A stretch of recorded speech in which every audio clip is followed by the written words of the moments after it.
Para a primeira exposição, convidamos ele, que é natural de Goiás, coopera com o canal Espiritismo.net, a Sociedade Espírita Sorella do Rio de Janeiro e com a Sociedade Espírita Primavera de Juiz de Fora.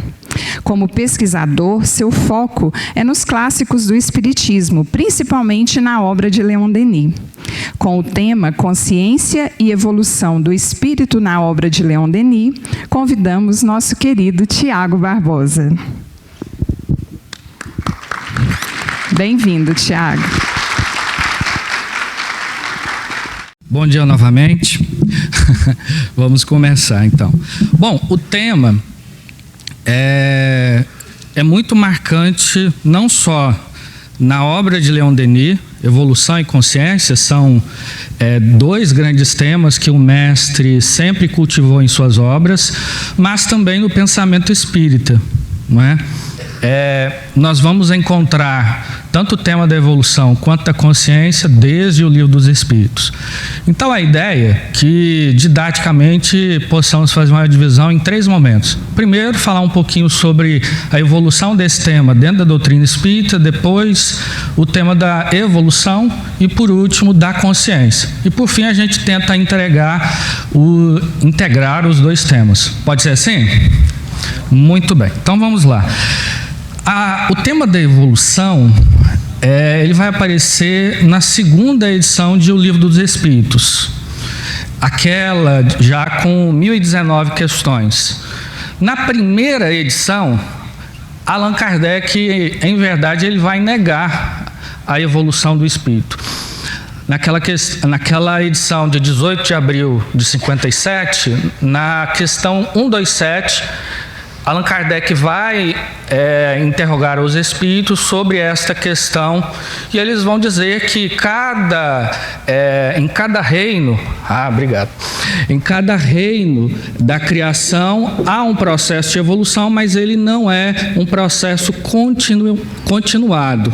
Já na questão 440 da 2ª edição, é aquela que há aquela frase famosa que diz que a evolução se dá do átomo ao arcanjo.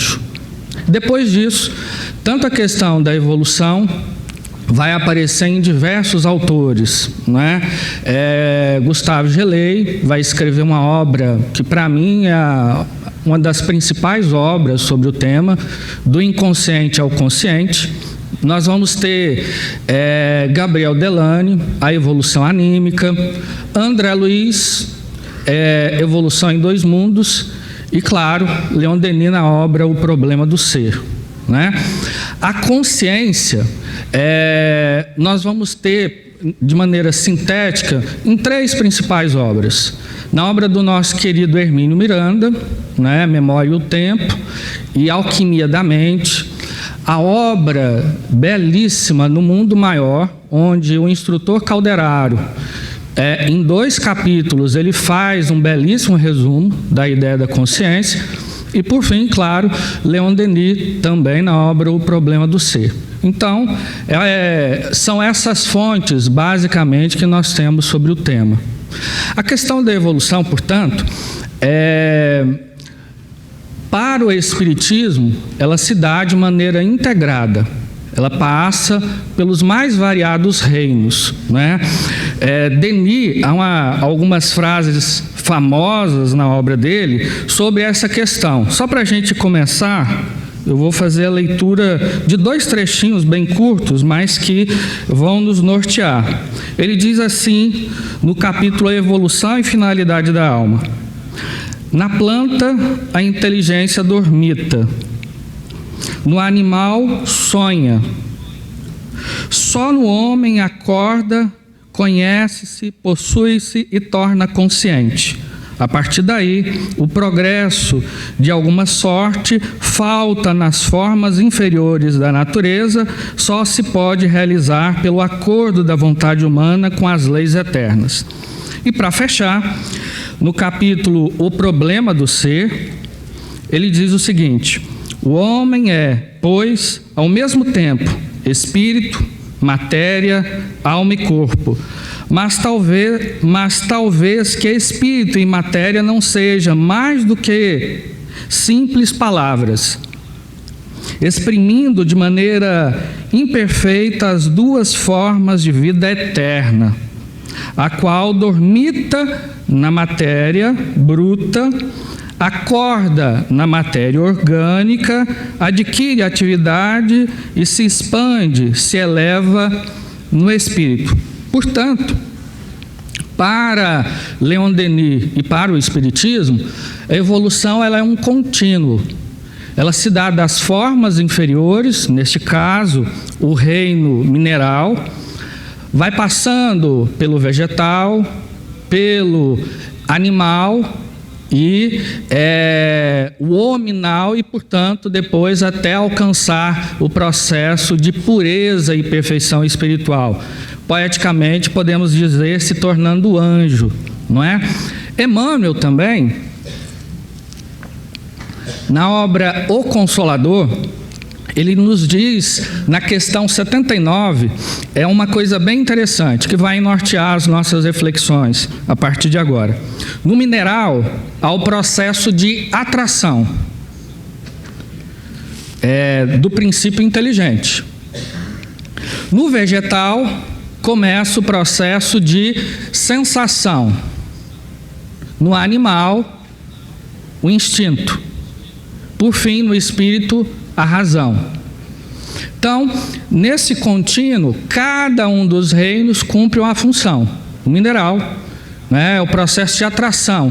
O princípio inteligente começa aí a estagiar.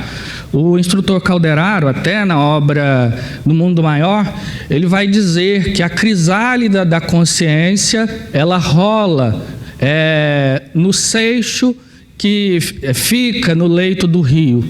É um processo, portanto, de primevo, não é? Quanto dura esse processo, ninguém sabe. Depois, na fase seguinte, no vegetal, nós temos, portanto, um processo de transição. Na planta, nós também temos o processo de atração, mas ela amplia a sua capacidade, o princípio inteligente, portanto, ele amplia a sua capacidade e já começa a ter algum tipo de sensação. Do mineral para o vegetal, nós temos a transição através do protoplasma, vai nos dizer André Luiz lá em Evolução em Dois Mundos. Depois do vegetal para o animal, nós vamos ter também um processo de transição. As algas, por exemplo, e também aquelas plantas carnívoras, eu sou de humanas, gente, eu não entendo nada de biologia, então eu não sei o termo técnico, mas elas cumprem esse processo de transição. E depois, claro, do animal para o homem, nós também temos um processo de transição. Nós vamos ter ali os mamíferos superiores, como, por exemplo, os macacos, e até mesmo os elefantes, eles já têm algum tipo de inteligência. Não exatamente num estado como os humanos, o André Luiz, inclusive, vai dizer que eles têm um pensamento espasmódico, ou seja, é por espasmos, não é contínuo. Até que nós chegamos no estado de espírito, como Allan Kardec vai dizer, ou seja, um ser que já é consciente, que é capaz de pensar o seu próprio pensamento. Ele já não está mais refém do puro instinto, como é no caso do animal. À medida que ele avança, ele vai adquirindo inteligência. E é justamente nessa fase que nós vamos nos deter um pouco mais. Ou seja, na fase do espírito, porque, afinal de contas, é o que nos interessa, Nós, inclusive, temos alguns mitos, que é justamente o mito que tenta dar uma narrativa sobre esse processo. Nós podemos dizer que o mito, por exemplo, de Adão e Eva, na mitologia grega, nós vamos ter alguns mitos que tentam traçar essa ideia, como, por exemplo, o de Pandora. Se ficarmos Só com o mito de Adão e Eva, que é o mais próximo de nós, é um mito muito interessante. Está narrado no livro de Gênesis, né, na Torá, o primeiro livro da Torá, e ali diz que Adão, ele foi criado por Deus, do barro, do pó da terra, e como ele estava sozinho, Yahvé achou por bem lhe dar uma companheira. E tirou de uma parte da sua costela, tudo isso é simbólico, tá, gente? Por favor. E tirando da costela de Adão, fez Eva. E eles estavam no paraíso. E no paraíso, ambos tinham funções simples. Mas havia funções. Mas Deus havia advertido, ou melhor dizendo, Yahvé havia advertido, que eles não comessem da árvore do conhecimento do bem e do mal, que eles não comessem do fruto dessa árvore. Em um determinado momento, Adão, estando distante de Eva, chega um animal, melhor dizendo, não é exatamente um animal, mas chega um espírito, digamos, e convence de Eva que ela pudesse, portanto, comer do fruto. E Eva assim o faz, e oferece inclusive para Adão. E aí, num determinado momento, ambos se veem como nus, e sentem vergonha desta nudez. Então, Deus, passeando pelo paraíso, ele percebe isso, e sabe, portanto, o que havia acontecido, e então condena os dois a saírem do paraíso. E, igualmente, aquele espírito que havia tentado Eva, que fosse, portanto, a partir de então, um animal rastejante. O que nós temos aí? Adão e Eva, na verdade, não são expressões de homem e mulher. Na verdade, trata da razão e do sentimento. Quando nós falamos de verdade, para nós, modernos, verdade é um fato, né? Eu posso chegar e contar alguma coisa, esse fato sendo verídico é uma verdade. Mas para diversas literaturas, uma verdade ela era traçada através de símbolos. O símbolo tinha o poder de entregar uma verdade, né? Jesus vai se utilizar disso em várias passagens, principalmente das parábolas, não é? E das profecias, né? Enfim. E o que nós temos aí, portanto? Adão, sendo a razão, ela desperta primeiro no espírito a capacidade de entender a vida de maneira inteligente, não mais através do simples instinto, porque na fase do instinto, inclusive Allan Kardec vai tratar disso na obra Gênesis, lá no capítulo 3, o instinto e a inteligência, é uma fase em que é uma inteligência bastante primeva, ela vai atender às necessidades materiais do espírito, e nada mais do que isso. Mas na fase subsequente, a razão, ela vai ampliar e vai fomentar o nascimento da consciência. Ou seja, ela vai operar não mais a partir de um automatismo, mas a partir de um processo de escolha, de aferição, de juízo de valor. Mas a razão, ela precisa de outra esfera importante do espírito, que é o quê? O sentimento. E para que o espírito ele consiga evoluir de maneira consciente, isso tem que se dar de maneira integrada, ou seja, tem que haver uma harmonia entre razão e sentimento. E olha só que curioso, justamente o momento em que a razão, Adão, ele não está presente, o sentimento ele sucumbe aos desejos do instinto. E a partir de então, ele come da árvore do bem e do mal.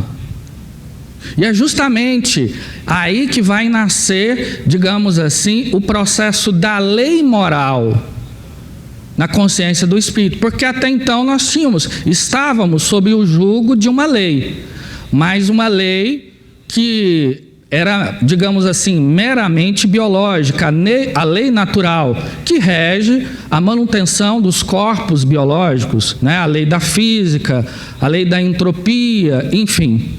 Mas a partir desse momento em que nós temos conhecimento do bem e do mal, nós somos expulsos do paraíso por instinto. E aí, portanto, nasce a consciência. Não é? É um processo bastante extenso, longo. Naturalmente, ninguém sabe o tempo que dura isso. Claro que há diversas implicações nisso.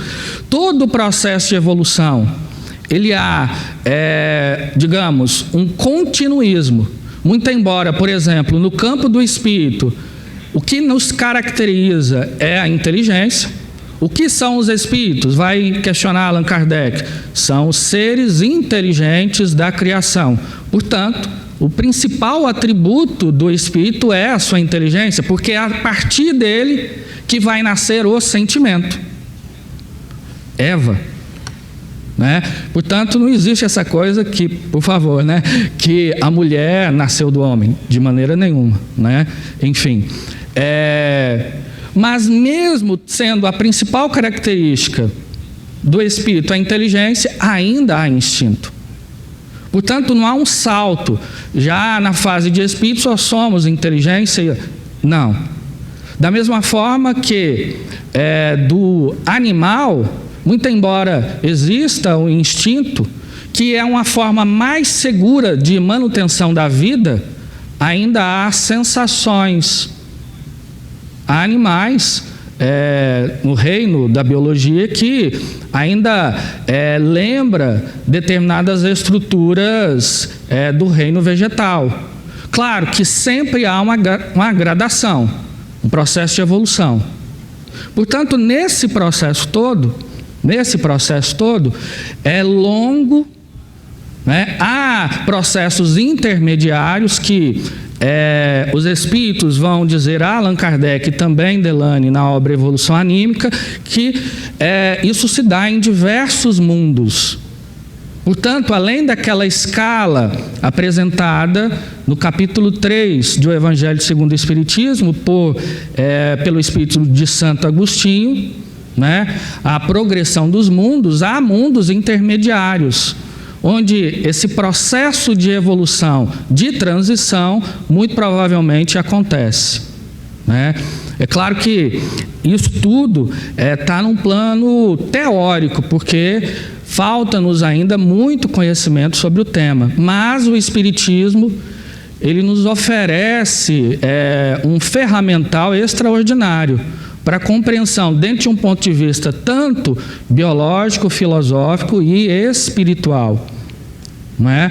E tudo isso sob o amparo de grandes espíritos, não é? Como André Luiz vai dizer na obra Evolução em Dois Mundos. Não é? A evolução, melhor dizendo, há espíritos, que inclusive está narrado na própria Bíblia, né? No livro de Gênesis aparece, é nomeado de duas formas: os Elohims, que inclusive está no plural, e o Yahvé, que seria um espírito, para alguns deuses, enfim, talvez um guia espiritual do povo de Abraão, mas não é esse o nosso tema. Mas o fato é que há espíritos com alto grau de capacidade moral e intelectual que dirigem isso. Né? O próprio Platão, na obra Timeu, ele vai dizer dos demiurgos, né, que eram uma espécie de pastores de mundo. E aqui na Terra nós temos o Cristo, que é o governador planetário, e abaixo dele há espíritos que estão coordenando essa evolução, em plano maior e em plano menor. Não é? Tudo isso é dirigido de maneira muito atenta e amorosa por esses espíritos. Bom, o fato é que nesse processo todo de evolução, chega esse momento em que nasce a consciência no espírito. E a partir de então ele vai ter uma ideia do que é o bem e do que é o mal. E isso vai gerar um processo de interiorização da lei moral nele mesmo. Ele vai entendendo, através da reencarnação, aquilo que é o bem, aquilo que é o mal. Num determinado momento, por ignorância, por ignorar a lei, ele comete um deslize. Quando ele toma consciência disso, através da reação da lei, ele vai entendendo que aquilo não é legal de se realizar. E aí, cada vez mais, ele vai desejando o bem. Portanto, a moral, a lei de Deus, muito embora ela seja única, a verdade no estado puro, a descoberta da lei, ela também sofre com o processo de evolução. O espírito, num determinado momento, ele, pelo julgo da lei, ele vai ampliando essa consciência. Se formos para as primeiras comunidades que habitaram a terra, as de caçadores-coletores, por exemplo, achavam muito natural tirar a vida de outros grupos, ou até mesmo, por exemplo, de um filho que nascesse com algum tipo de defeito. Por quê? Para eles, na moral deles, que eles alcançavam, aquele filho poderia gerar algum tipo de entrave e ameaçar todo o agrupamento. Ele não poderia correr, por exemplo, não poderia caçar, colher. Então era natural tirar a vida do próprio filho, né? Acontecia também o parricídio, um filho tirar a vida do pai que estivesse muito idoso, porque igualmente poderia comprometer. Mas à medida que a civilização vai avançando, tanto de um ponto de vista intelectual, mas também moral, vai se criando novas noções de moral. De maneiras que já na Revolução Agrária, por exemplo, quando os homens aprendem a plantar e a domesticar os animais e nascem as primeiras cidades, isso já está muito mais ampliado. Raríssimos agrupamentos, civilizações cometiam crimes assim, a não ser por um processo apaixonado, mas não era algo naturalizado. Um pai não iria tirar a vida de um filho que nascesse com algum tipo de defeito orgânico, da mesma forma que um filho não faria isso com o pai, não é? Portanto, aí nós já temos a compreensão um pouco mais exata da lei. Bom, em Leon Denis, a consciência, ele vai dizer, se utilizando de William James, que ela é o centro da personalidade. Muito embora ela seja una, ou seja, o espírito sempre será espírito, não é? Ele não retrograda, ele é um ser indivisível. Nesse processo ele é permanente, mas ao mesmo tempo que ele é permanente, ele também é mutante. Por que ele é mutante? Porque a personalidade ela vai evoluindo, ela vai se transformando. Através das reencarnações, ela vai mudando, pouco a pouco. Ele vai adquirindo cada vez mais conhecimento, virtude, portanto, sabedoria. Não é? E em Leon Denis, já acabou, é isso?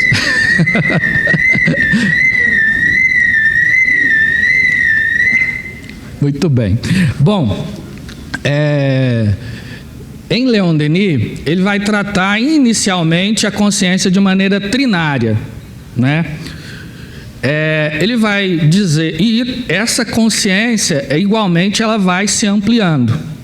É como se fosse uma espiral ascendente. O primeiro nível de consciência que aparece é a consciência sensória, né? Ou seja, das sensações. Nós vamos tendo consciência que eu sou um indivíduo a partir que eu tenho consciência do meu corpo. Eu olho para os outros indivíduos, eu encontro características que me distinguem deles, não é? Eu sou jovem, por exemplo. Tudo bem, gente? Mas há alguém, o meu pai ou minha mãe, nem tanto. Então eu sei que há algumas coisas que são diferentes. Eu tenho pouco cabelo, há pessoas que têm muito, e por aí vai, né?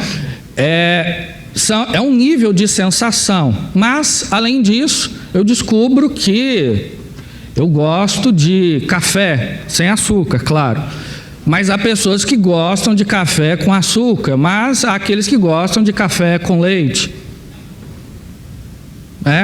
Então, a consciência ela vai se desenvolvendo dentro de um processo da contradição, da dialética. Eu entendo que sou eu à medida que eu entendo que é o outro. E que o outro tem características diferentes daquelas que compõem a minha personalidade.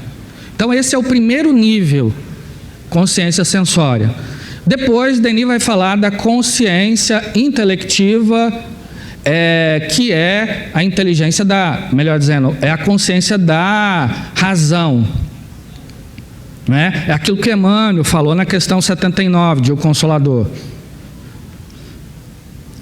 Ou seja, eu vou compreendendo a vida não só pelo campo das sensações, mas também por um processo de racionalidade. Claro que com isso ainda dentro das paixões. Por exemplo, eu tenho os meus interesses, não sei, gosto de futebol, nem tanto, mas enfim, e quero que o meu time ganhe. E aí eu imagino qual seria a escalação perfeita para que ele ganhasse aquele jogo. Isso eu estou utilizando da razão, mas a favor ainda dos meus interesses. Eu não estou pensando no time do outro, estou pensando no meu. Ela está integrada ainda ao egoísmo, que o egoísmo ele tem a sua importância nas primeiras faixas da evolução. O Herculano Pires tem uma obra, nossa, interessantíssima, O Centro Espírita. E ali ele fala da função espiritual do egoísmo. Por quê? Nas primeiras faixas, eu preciso... curso dinâmico de Espiritismo, é esse, não é o Centro Espírita. E porque nas primeiras faixas de evolução, de fato, eu tenho que atender os meus interesses. Isso é natural. Mas à medida que eu vou avançando, isso vai se ampliando. O Cristo, ele pensa nos interesses espirituais e evolutivos de toda a humanidade. Há aqueles que pensam no interesse evolutivo, não sei, da galáxia, da Via Láctea, mas há aqueles que pensam nos interesses da própria família, da prole, da taba. E há aqueles que pensam somente nos seus interesses. Mas para isso, inclusive, nós temos que utilizar da inteligência, dessa consciência intelectiva. Então, ela é um a mais da consciência anterior, que é a sensória. E, por fim, nós vamos ter a consciência moral ou espiritual, que é a consciência que nós vamos adquirindo no processo evolutivo através da relação que há entre bem e mal. Pouco a pouco nós vamos ampliando essa relação. O mal também, num estado, digamos, das primeiras faixas evolutivas, ele cumpre um papel. Até porque, à medida que a lei vai reagindo sobre mim, a lei de causa e efeito, né? Allan Kardec, lá no Céu e Inferno, no primeiro capítulo da segunda parte, ele vai tratar disso, o Código Penal da Vida Futura. Né? Primeiro a gente se arrepende, depois a gente expia, depois a gente repara. É um processo natural, faz parte da didática divina. Denis, inclusive, trabalha essa questão na segunda parte, quando ele vai falar sobre a justiça divina. Né? Então, o mal e o bem, e cada vez mais nós vamos ampliando essa consciência. Vamos ampliando essa consciência.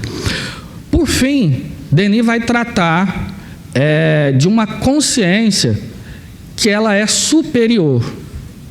Ele vai, inclusive, chamar ela de duas formas. A consciência superior, ou a consciência, 20 minutos, vamos lá, subliminal. Essa consciência é onde está inscrita a lei de Deus em nós. Né? Na questão 621 de O Livro dos Espíritos, Allan Kardec vai perguntar, e uma pergunta muito sagaz: onde está inscrito a lei de Deus? Porque poderia ser na Bíblia, né? Nas Bem-aventuranças, no Livro dos Espíritos, na obra de Buda, de Lao Tse, enfim. Mas se assim fosse, é algo externo ao Espírito. E seria um tanto quanto uma certa contradição. Porque como que eu vou adquirir alguma coisa que está externo à minha própria consciência? E a resposta dos Espíritos, ela é muito sintética, mas esclarecedora. Na consciência. É ali que está a lei de Deus. Então, muitas das vezes a gente fala, eu preciso adquirir virtude. Eu preciso adquirir paciência. Caridade, amor.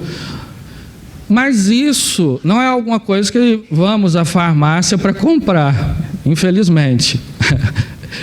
Isso é alguma coisa que é um processo de descoberta.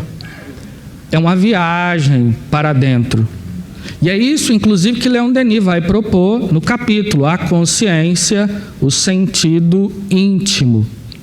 Nós adquirimos esta consciência à medida que mergulhamos em nós. É por isso que o Cristo vai dizer que nós somos o sal da terra, vós sois deuses. Não é? Por quê? Nós temos isso eu nem vou entrar no tema do nosso querido Vicente, mas nós já temos em nós a perfectibilidade. Inclusive, eu fiquei com inveja do tema do Vicente, é tão bonito, não é? Enfim, mas é alguma coisa que nós, através da realidade material, nós vamos adquirindo pouco a pouco. O contato com a matéria, ela estimula esse processo de autoconsciência. E aí nós vamos, em cada reencarnação, fazendo síntese desse processo, né? Na obra No Mundo Maior, o Calderaro, ele vai nos dar uma aula sobre isso. No capítulo A Casa Mental. Gente, eu bebo muita água, vocês desculpem. Eu acho que eu já bebi mais de meio litro aqui. Bom, e aí ele vai dividir digamos, a consciência em 3 faixas. Eu não estou tratando de consciência dentro de uma perspectiva exatamente psicológica, porque dentro dessas estruturas, muitas das vezes, cada ramo da psicologia distingue isso, né? Para Freud é uma coisa, por exemplo, para Jung é outra, enfim. Mas eu estou tratando dentro da perspectiva, digamos, espírita, né? E Calderaro, ele vai dividir a casa mental em 3 compartimentos. Nós temos a consciência, o inconsciente e o superconsciente. E é aí que esses 2 pensadores se encontram, Denis e Calderaro. Por quê?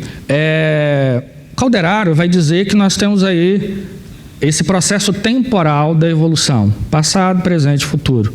O consciente seria o presente, ou seja, a personalidade de Tiago, né, ele forma uma consciência. É formado para as questões que naturalmente eu vou adquirindo ao longo da vida, na minha formação da minha personalidade. Eu sou goiano,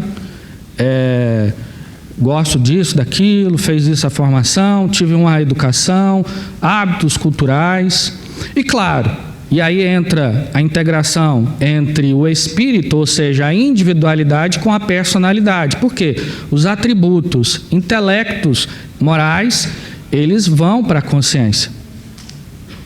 Não é? Mas, no inconsciente, está dando uma ideia, gente? Tranquilo, então tá. No inconsciente, nós temos tanto os instintos, os processos automáticos, né, do automatismo, tanto biológico quanto de outras questões, né?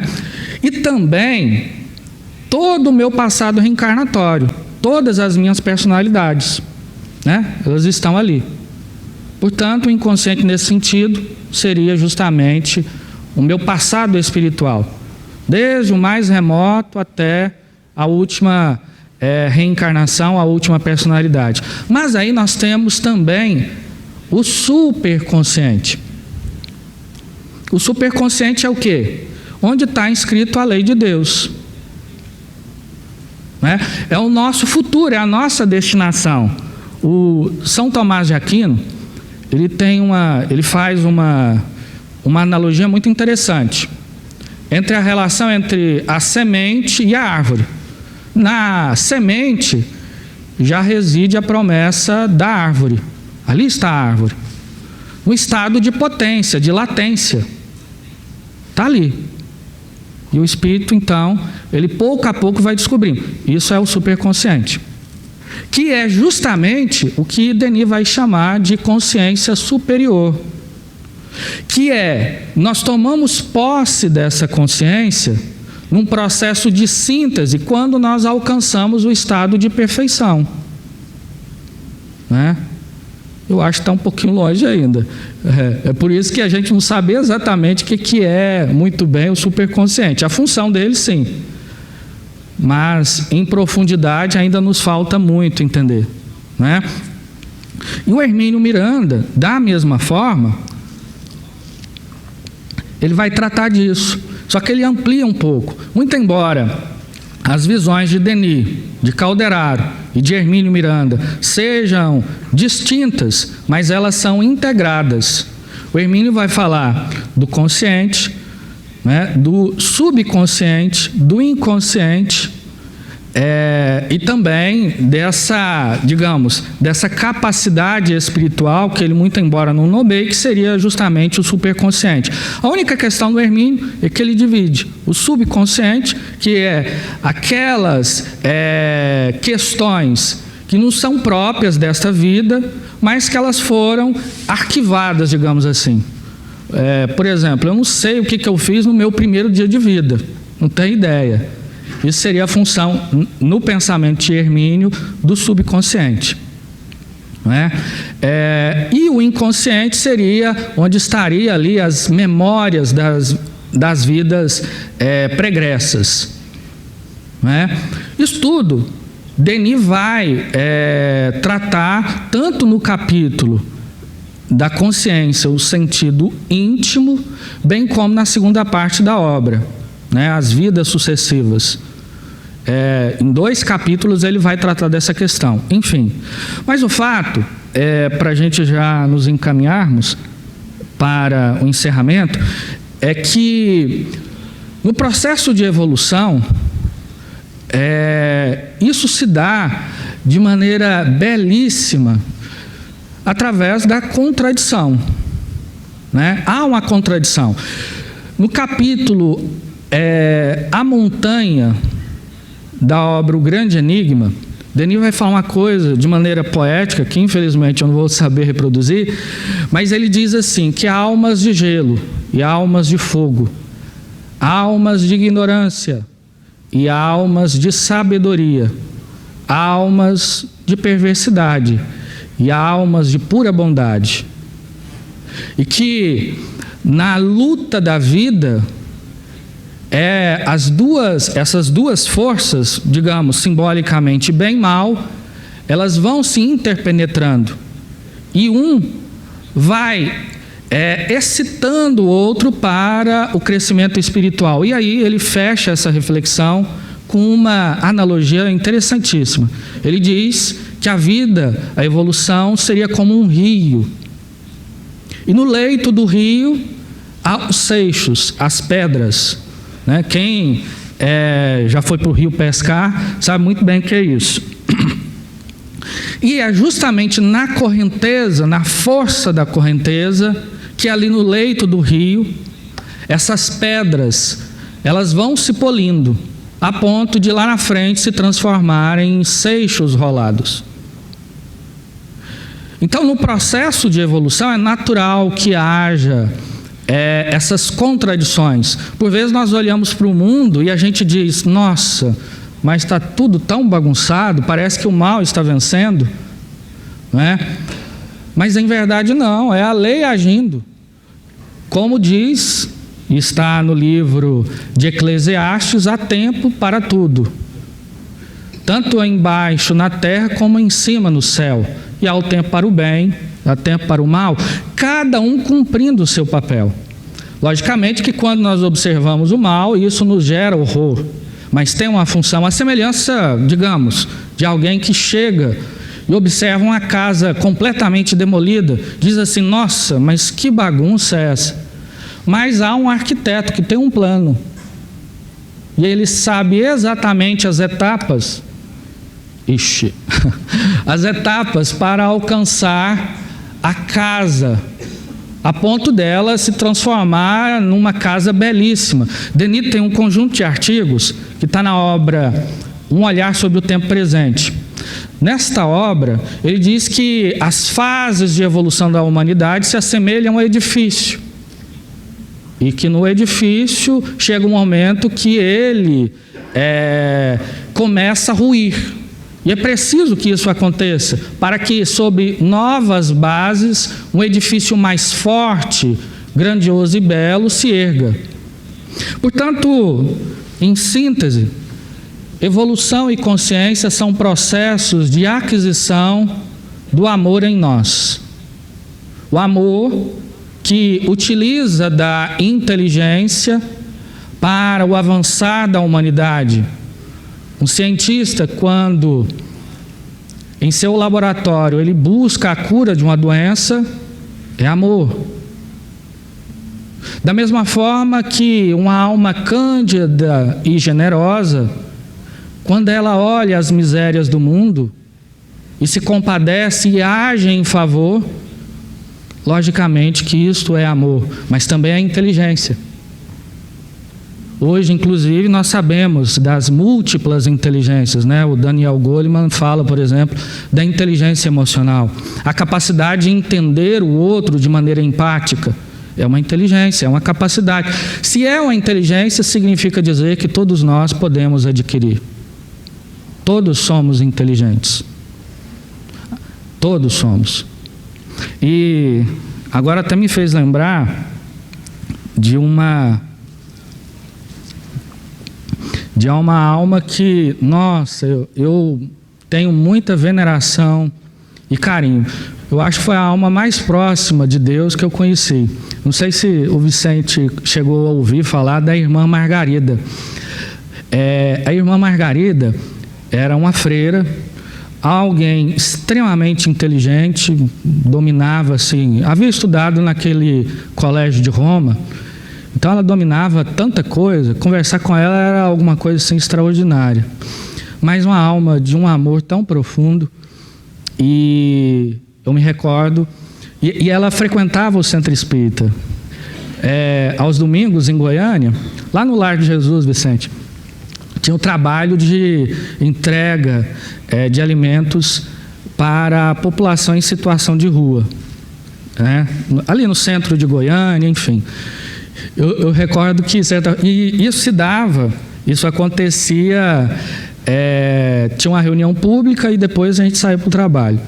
Eu lembro que nós estávamos quase começando a reunião pública e a irmã Margarida chegou. E aí um amigo muito empolgado falou assim, irmã Margarida, a senhora vai para o céu direto. Nós diríamos que a senhora iria para o nosso lar. Aí ela olhou assim e falou, meu filho, sabe que eu não quero ir para o céu, eu quero ir para o inferno. Aí o grupo, assim, todo mundo ficou muito espantado. E ela disse, meu filho, se tem tanta gente no inferno sofrendo, por que a gente vai ficar no céu, né? E aí o que eu quero trazer para vocês é que certa feita nesse processo de entrega das quentinhas, enfim, havia um morador que nós só o conhecíamos com o apelido, Tiner. Ele sempre vivia utilizando, né, essa substância, enfim, cheirando. E certa feita não encontrávamos ele. E aí perguntamos a alguns amigos que estavam na rua onde estaria o Tiner. Eles disseram: bom, aconteceu uma coisa muito triste. Na madrugada passada, algumas pessoas atearam fogo nele. Ele está no beco tal, muito sofrido.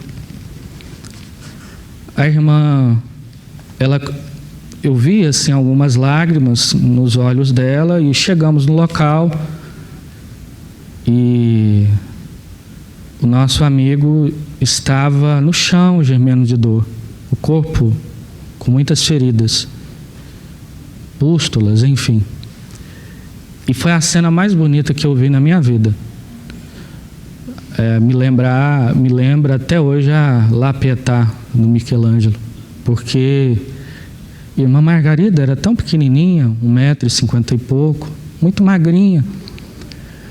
Ela chegou até ele, levantou e colocou no colo e começou a beijar as feridas. E ele que estava gemendo, a irmã faz um afago nos seus cabelos e começa então a alimentá-lo, pouco a pouco, até que ele se acalma e adormece. E confesso que no meu coração havia uma certa ternura pela cena, mas uma grande revolta também. E alguns minutos depois, eu falei para a irmã, mas que terrível, que pessoas maldosas, que pessoas horríveis. E comecei a praguejar, digamos assim.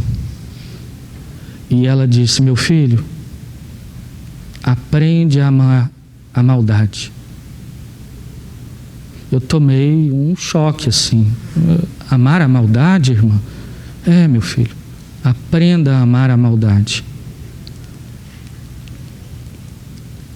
O mal, ele só será vencido em nós e no mundo com o amor.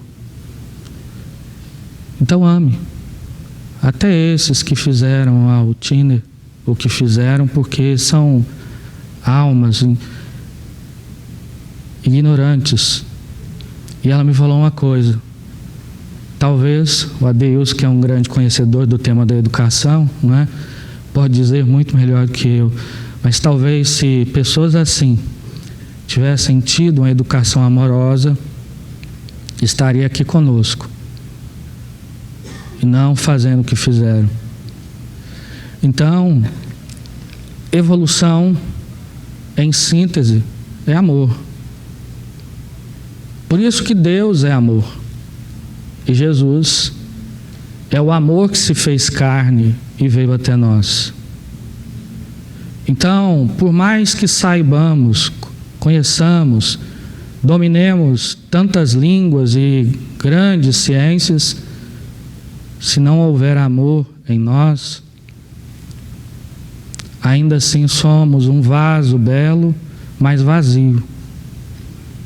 Então, o que Denis nos ensina, quando fala das potências da alma, é que a grande potência, muito embora ela seja a dor, mas a dor, claro que, não vamos entrar no tema, mas que a dor, ela nem sempre é necessária. Mas o que ela faz em nós é descobrir o amor. Denis apresenta, ele nos diz de maneira muito poética que seria como o cisel do escultor no mármore. Ele vai esculpindo ali o anjo. E só nos tornaremos anjo a partir do momento que, de fato, amarmos sem distinção fronteiras, barreiras, línguas, e nos vermos a todos como irmãos. Muita paz.